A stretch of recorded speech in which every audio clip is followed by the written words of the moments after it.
বর্ষার এই সিজনে জাম্বুরা মাখা ছাড়া আমার যেন চলেই না। আসসালামু আলাইকুম, ওয়েলকাম টু পপি কিচেন 99। আর জাম্বুরা মাখা রেসিপিতে সকলকে আমন্ত্রণ।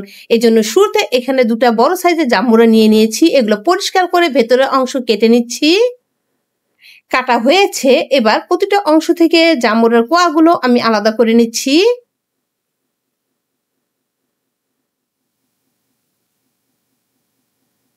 যেহেতু এখানে আমি দুটো জাম্বুরা নিয়েছি, এজন্য আমার একটু সময় লাগছে।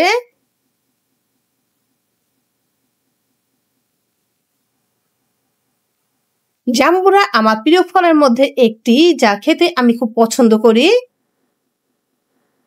এটা আমি সবসময় এভাবে মেখে খাই, তাই রেসিপিটি আপনাদের সাথে শেয়ার করছি। আমার সমস্তটা করা হয়েছে আর সামান্য একটু রয়েছে।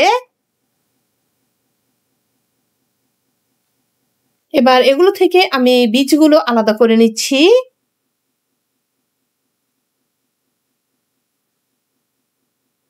সমস্ত বীজ আমি বেছে ফেলে দিয়েছি। এবার নিয়ে নিচ্ছি 3টা কাঁচামরিচ, এগুলো আমি ছোট ছোট করে কেটে নিয়েছি। সেগুলো দিয়ে দিচ্ছি স্বাদ মতো নুন এবং স্বাদ মতো চিনি। আপনার যদি ডায়াবেটিস সমস্যা থাকে তাহলে সেক্ষেত্রে চিনিটা বাদ দিতে পারেন। আর আমি এখানে সরিষার তেল দিচ্ছি না, কেননা আমার সরিষার তেল দিলে গ্যাস করে। তবে আপনি যদি পছন্দ করেন সে তাহলে দিয়ে নেবেন। এবার সমস্ত উপকরণ একসাথে খুব ভালোভাবে একটু সময় নিয়ে মেখে নেব। সবগুলো মাখা হয়েছে, এবার আমি এগুলো একটা বাটিতে ঢেলে নিচ্ছি।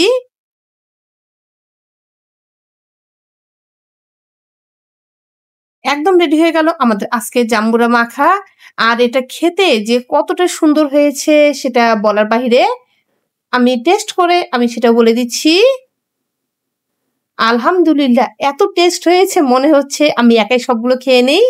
আশা করি আজকের রেসিপিটি আপনাদের অবশ্যই ভালো লেগেছে। আজ এ পর্যন্ত বিদায় নিচ্ছি। আসসালামু আলাইকুম।